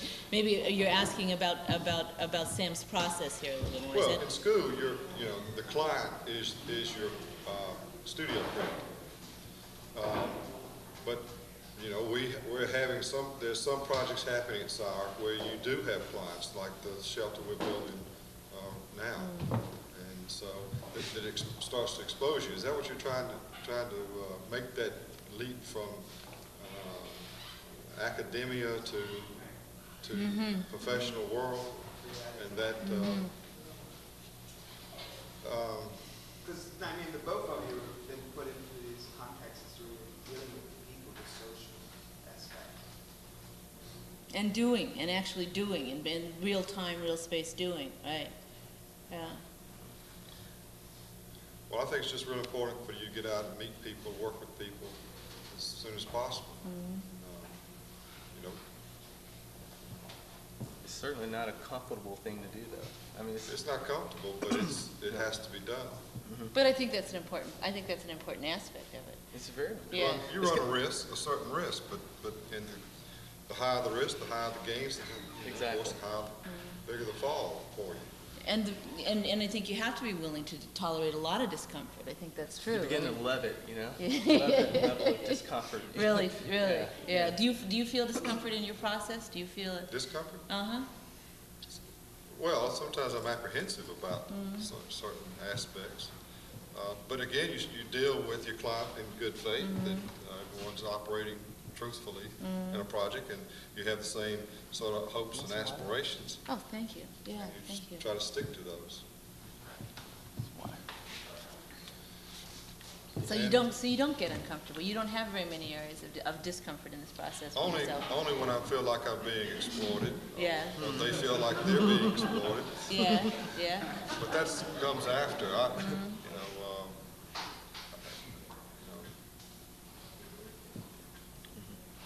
No, because I had that actual situation happen to me where I felt exploited. I had to deal with the client. He bought a hillsite, but went to the house to sit on flat land. His house was facing the north side of the island. He wanted to see the south side. So, it was a lot of compromises made, and I feel having studied, about to study here and studied in New York, that a lot of us as architects, is why we need people like yourselves to come and take us to the next extreme of the kind of the social environment. We forget that we have to deal with people. We have to go there and give them what they're gonna live with it, not so much us. In a nutshell, it really reminds me of a book of James Thurber called The 13 Clocks.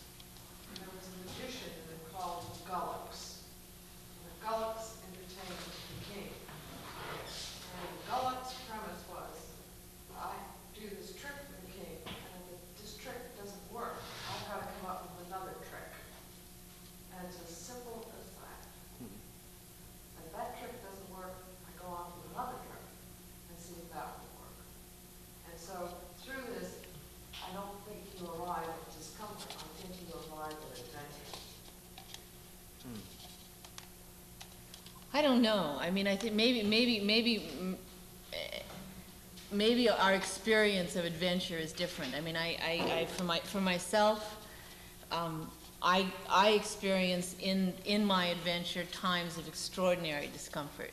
I mean, in the making of, for instance, in the making of the kitchen table, which was a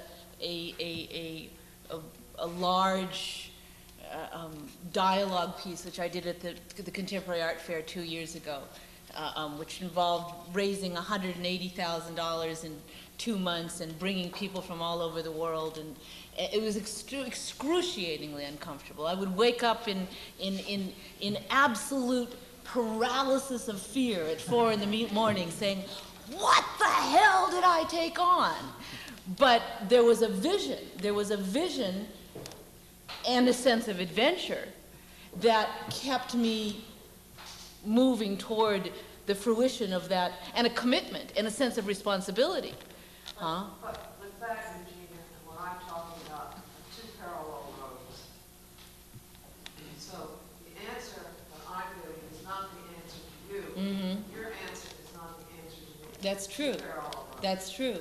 Sure. And I think that we have to look at it all the time as parallel roads, or the blue road or the red road. Mm. If you want to take the blue highway, or you want to take the red highway. You think there's only two? Well, mostly on that, so sometimes there's little roads. Those can be kind of fun too. But I think that it's not just one road, and it's not one solution. No, absolutely not. Absolutely not.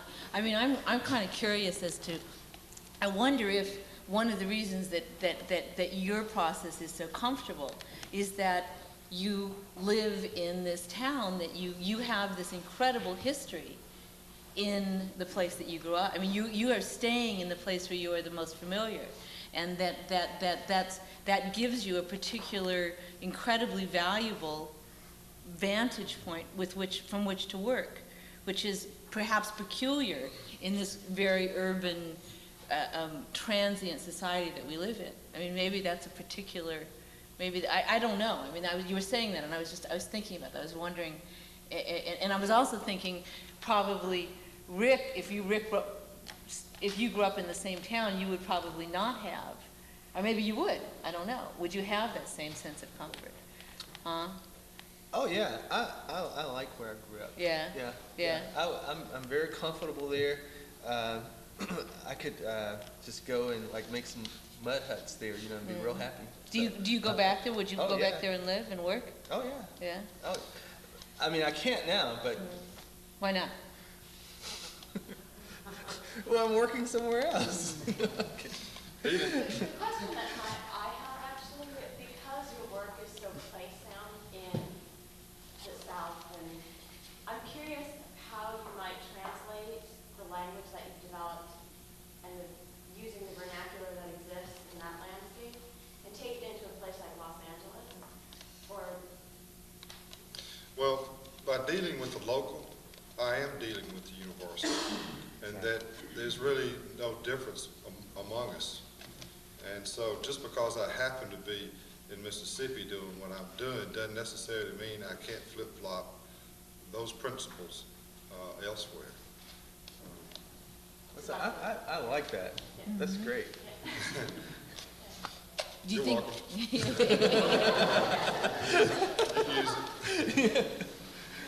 Do you think you'd ever spend any time here? Do you think you'd ever try and build here at any, or do anything here? Well, you know, I have, the work Coca and I have done has pigeonholed us as regionalist, and which I don't mind that term at all. Particularly if it's talking about using the vernacular in the broad sense and maybe in the direct sense. What I don't want to become is a local colorist. I would fight that. So what do you think is the difference? How do you? Well, a local colorist is attached to sentimentality, and I would reject any sentimentality in any of that work that I show, paintings or architecture. So a local colorist would probably be drawn to sentimental sort of things. But you didn't answer my question, which is, do you ever think of working? Do you work in other places? Again, an architect doesn't have an architect can go to another place and still perform the duty of an architect. She can still do that somewhere else. But you have to understand the place you're building in. And again, it's your primary connection is going to be with place, always. So he can move to Watts. I just agree kind of with watch who you deal with. Yeah, really. But an artist can do is capable of doing that. Does it interest you? I love to get commissions outside, Mississippi. Offer But me I one. never have. But I think most people would think that I just do stuff in the Deep South, so I don't get considered outside. Can you give me a project done by a regionalist that outside of this region that you think of as successful? Can you name a project that I might know done by a regionalist outside of this region?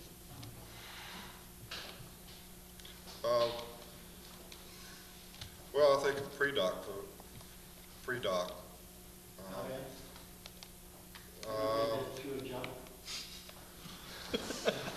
I'm just thinking about someone who started sort of as a regionalist and is supposedly. But during What about Alexander, Christopher Alexander? Yeah, Chris Alexander's done some good things outside, but he's always been a regional architect. He's always been a Bay Area architect, and he always does base in the houses wherever he goes, except the one time that he went to Japan, and then he adapted that vernacular. But I would say, yes, that might be good. The Japanese university that he did, I think, would be pre-doc. I don't think so. Pre-doc. I was grasping. You know what I mean? Pre-doc has become a modernist. He started off as a regionalist and then became successful. But Alexander has always done little houses. What's a regionalist? A regionalist is someone that uses vernacular language in designing buildings. The vernacular As opposed to? As opposed to an internationalist who uses any language that he feels like. Right? I mean, like, for instance, Frank Gehry is an internationalist, who uses an abstract language. A regionalist always uses a concrete language. You see, architecture done by international people is abstract. Like Gehry is abstract, or Frank Israel is abstract. A regionalist like Yurko are using vernacular, those refer to specific language. But I don't know that I see your work as vernacular. I don't know, do you see your work as vernacular? I mean, I think about some of the houses, the buildings that you showed last night. I mean, one of the things that fascinated me was how that there was a commonality of language that I saw maybe with Michael's work or with other people's. There's a kind of way of describing space and kind of a fragmentation that really that I went away thinking about. Where does that vision come from? Where does that commonality come from? Is it because it's coming from such very different places. It's coming from I mean, I don't know. I wouldn't want to describe your work for you, but from someone who's seeing the pictures, there's a deeply rooted sense of place and and something that was very beautiful, but it didn't look like vernacular. I don't know do you think of it as vernacular? It's the same. Do what? It's the same. For me, it's the same. Well, these vernacular and the root are the same. Well, but I think. Vernacular and regionalism are the same. But I think that but I know that they're the same, but I think that there can be a sense of play. I mean, what I'm saying is that there is a sense of place, but that there's not a sense of vernacular in a sense of regionalism. I don't know. I don't want to speak for you. Vernacular regionalism. Well, no, because I don't think that's true, because vernacular. These are absolutely gloriously vernacular. Who's are? And gloriously regional. Who is? Pieces are gloriously all of that. The idea of the porch, the way he used the porch in his houses, it is so much of the language. That's true. And the life. I grew up on one of those porches where we had dinner every single night in the summertime. And his vision of how he did it was just so fabulous to me. And also to sit, those porches became living rooms. And that That's true. We don't have porches here. Yeah, that's true. There's a question in the back. I just want to point something out. I think there's a problem with basically allocating your own beliefs on these definitions where if you take the term vernacular, many people have connotations of what that is, albeit a front porch, but that can, for someone else, very well mean a sense of scale, a sense of lighting to a place, some type of streetscape. It can be something of a feeling of a place and not a formality, a form that you see as a signage which represents Mississippi or Wyoming.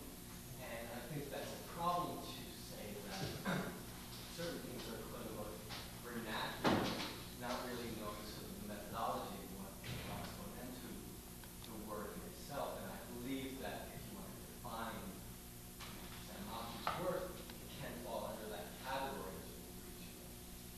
But it shouldn't be only that and exclusively that. And I think that when you see a house that has a history next to another house that has a history, that very well can be a quote-unquote modern object and completely reinterpreted as such. So I think it's too easy to define these things as far as terms. And I think that's what's limiting about rhetoric such as these definitions. And one of the biggest arguments about regionalism and sort of school of I absolutely disagree with you. And I'd like to read a book that, wait a minute, that Charles Moore and I did on the study, the study of vernacular architecture as a country. It is one of the things that makes this community so rich. Is the variety that we have and that we can experience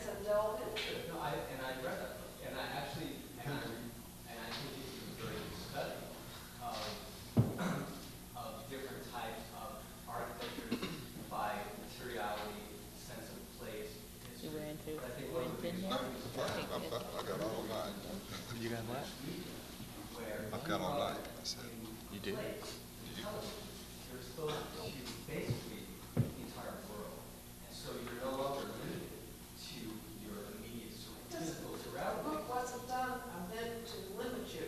The book was meant to expose you. I agree, but I was But saying you're that not- a definition limits, the definition of quote-unquote regionalism, the huge sort of like collapse of that definition is the mass media, and you're no longer only limited to, say, the ability to have a flat roof in Southern California that you wouldn't in the, the alpine slopes of Switzerland. And that's no longer limited because architecture has gone beyond purely function. And when you have theoretical discourse and other ideas that drive buildings, you're no longer limited to those sort of immediate surroundings that you have. I don't think I've ever heard you. Well, My question is why, I'd like to hear from the panel here, why do we define what we do? Why shouldn't this work be international? Why hasn't, it's got international taste, but it's still considered regional. Why, as human beings, we always have to define stuff? Like even art, why do we always say this art is surrealism, this is objectivism, or whatever? Why? I'll make a stab at it. I think it's a good question. I think that I think that because we live in a mass society with many people, that there's a impulse to categorize, to define, to explain. Actually, in a sense, what comes to mind is the feeling that comes when you meet someone who is very interesting to you, and you want to connect, you want to have a relationship, even if it's just for that moment. You want a mutuality. In art, in the language